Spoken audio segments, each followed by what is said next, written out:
Good morning. Celia Maghakian. I'm a PhD student, geography PhD student in the company. I'm working on the thesis on the risk of drowning in urban rivers and the epidemic support for subaquatic victims in the Rhône and Saône River. I work with the firefighters and the divers who are based in the Lyon confluence fire engine. Morning, Lieutenant Jean-Marie Zanot. I'm a firefighter in the Lyon confluence fire engine, where all the divers are regrouped, and we do aquatic surface and then a couple of specific cases directly linked with diving, subaquatic divings. This is why I work with Celia. So let me talk about the origin of the project. Simply to give you the incomes. Well, we rescue activities in rivers. For the SDMIS, it's about 100 actions per year, on average. I mean, sometimes it's more, far more than that, actually, with the issues such as recovery, getting the victims rapidly. Out of 100 actions, about 30 take place. We actually save the individuals the surface of the water by boat or the rescue operations, and the rest are basically bodies which disappear, drowning, and so on and so forth. The problem for us is the success rate, which is minimal when it comes to subaquatic rescue, diving rescue. We explore several elements, technology, all acoustic technologies, which of course have limitation in zones which are difficult to exploit with lateral scanning radars. We got image result, but the problem is discrimination of data. It's almost impossible in very busy waters. Then there was another dimension to improve the research techniques, the search and rescue technique. We do that's a long-term project. The third lead is to turn to science, to see if science could help us. And the entry point was Nicolas Rivière more than 3 years ago, basically. We met at the INSA. We explained the problems we faced. And from then on, we started the project, and he introduced us to his network. Other partners were interested in RAE, for example. And after that, we started asking ourselves questions, working with Celia. You will explain it, Celia, but we want to taking stock of the situation, analyze the zones, the mapping, understand what is going on, and then leads to improve the methods and practices. I think I've set the basis of the discussion. Celia will not discuss the rest. So the first issue or challenge was to define all the operational challenges and turn them into scientific questions. And we had two main leads which guide our research. First one, to understand what are the physical and social demographic factors that will promote the drowning events in Lyon. Who are the victims? Where are the most drowning prone zones, and why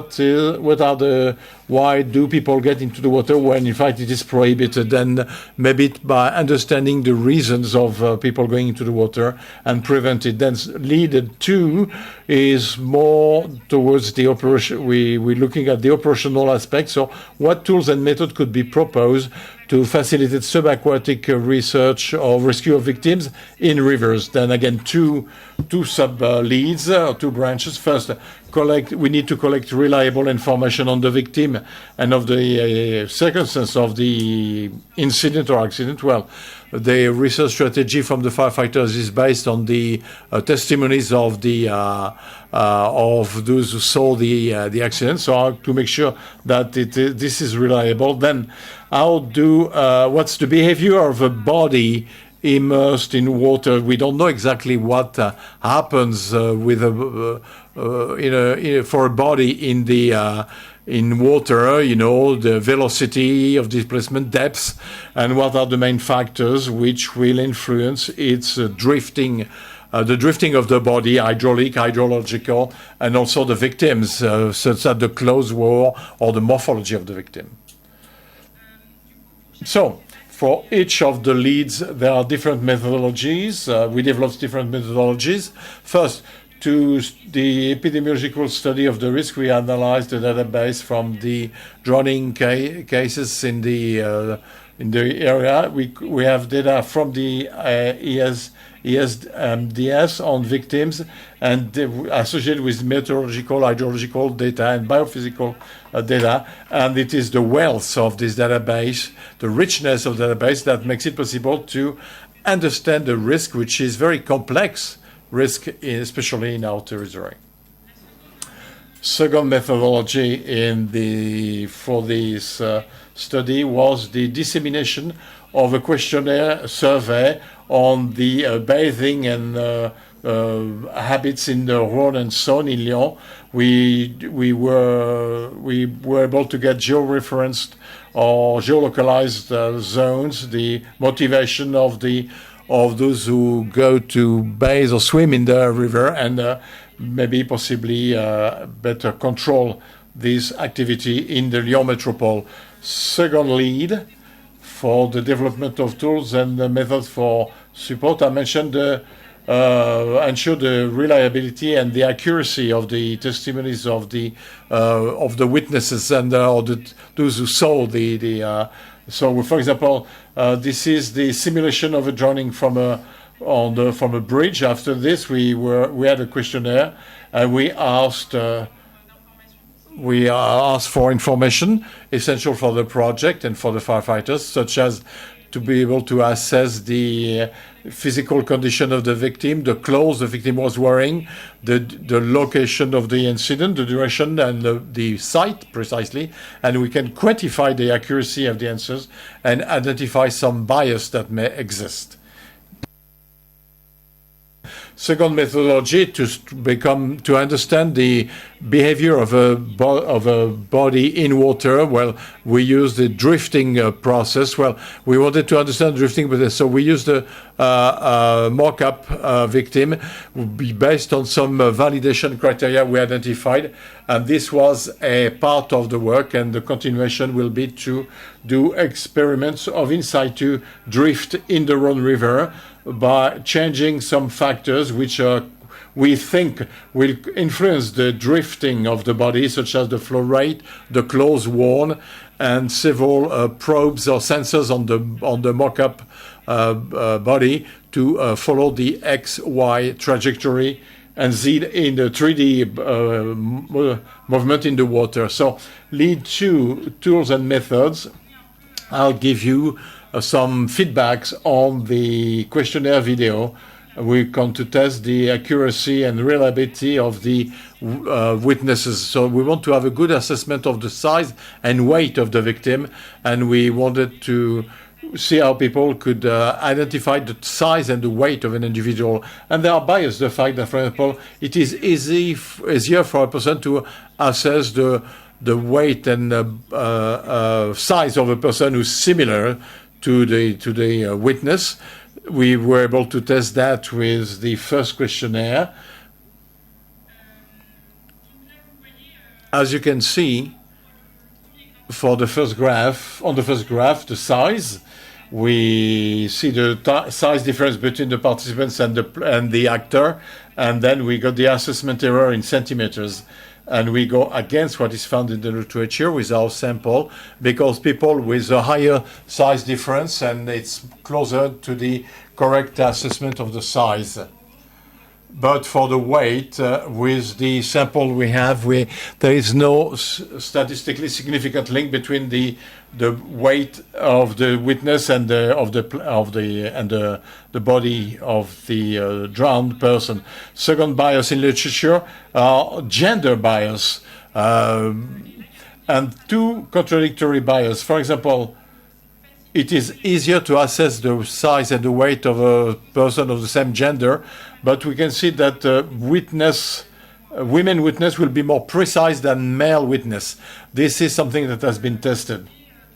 And in the for the size or the weight, here we can see statistically significant difference between weight and size. We see the second bias because women in our sample, you see in the orange boxes, women have basically express more facility to assess the weight or the size of the victim, whereas the victim in the video is a man. Then, when it comes to the experimentation with the mock-up, we'll see we did the calibration of the mock-up last year. The first validation criteria was to assess the falling in water of the mock-up. It has to be the same as that of someone who's drowning, a human being, and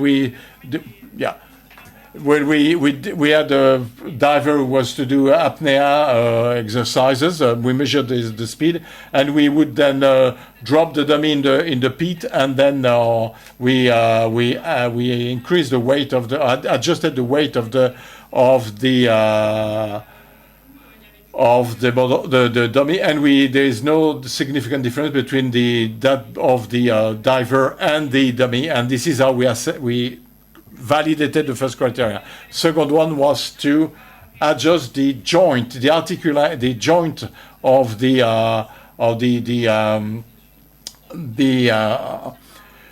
movement amplitude of the dummy, and so we had 3D joints created, and the scope this eventually corresponds to that of a human being. With the two criteria, we decided that we've calibrated the dummy, and the rest will be the test that we'll do in situ test in the Rhône River, where of course we'll get the help of the firefighters and the divers. Now, by way of conclusion and to talk about the perspectives, when it comes to my thesis, first I want to continue to assess the drowning risk, to understand the bathing practices, to understand them better and to frame them better. Well, we're working on that, and possibly to go beyond my thesis in a longer research project. We want to create an operational tool for subaquatic research, and the idea we had, the initial idea was to create a tool that would make it possible to forecast the drifting pattern of a body by integrating data which are environmental data associated with the river itself, but of course data we got from the witnesses, such as the morphology of the victim and the clothes worn, and this is what you see on the first image, with the likelihood or probability map of the presence of a body, and the same models are being used to find the wrecks of planes, and that was used, for example, this was used in for the Rio-Paris Air France Rio-Paris flight, which crashed in mid-Atlantic. Thank you for your attention.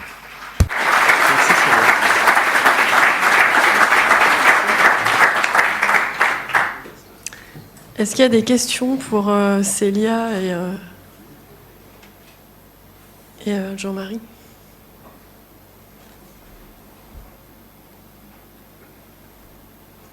J'avais une question sur la turbidité. S'il vous plaît.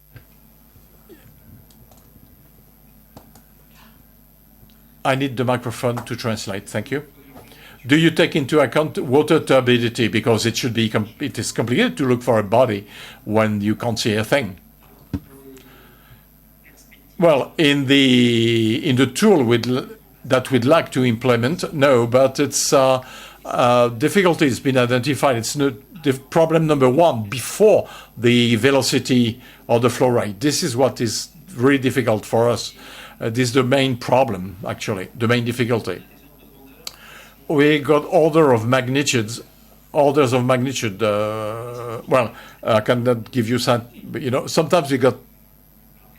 Well, the visibility is about 10 meters, and sometimes we can't even see the instruments we are holding. Let's say in a couple of 1 week, 2 weeks. So usually the visibility is about a 1.2 or 1.5 meter range. It's very complicated, and it's the problem. That's the main problem. First problem. Celia, maybe could you say something about that? We also run the hypothesis for where summer bathing there will be there are less bathing when the water is there is a higher turbidity because it's less attractive. But we don't. Well, this does not stop people from going into the water. So this is why we end up having we have to dive in very high turbidity water, and also for the same problem with the aquatic drones, actually.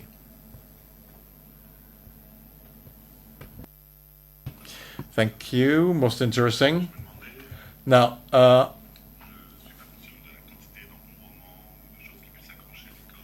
Okay, what are the likelihood of the body being caught or stopped by debris in the river or roots or branches, whatever? Do you actually study that?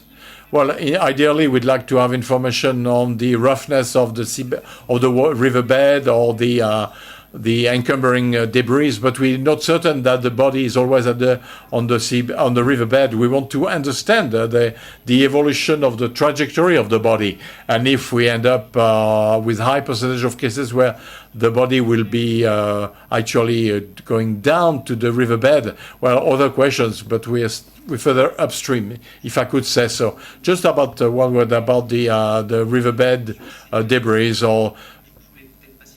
Well, I didn't say it early on, but most of our actions are in the hypercenter of Lyon. In this domain, we've zoomed and we've seen zones in the sections in the Saône and Rhône are hotspots. Often they jump from the banks or the bridge on the bridges. Foods, there are old debris from the old bridges from the war, what people dump in the water. So 50 meters around the bridge, it's quite busy in terms of debris and likelihood of a victim being caught there or not. And as I mentioned early on, from the pile of the bridge, and it is impossible for us to read an acoustic image.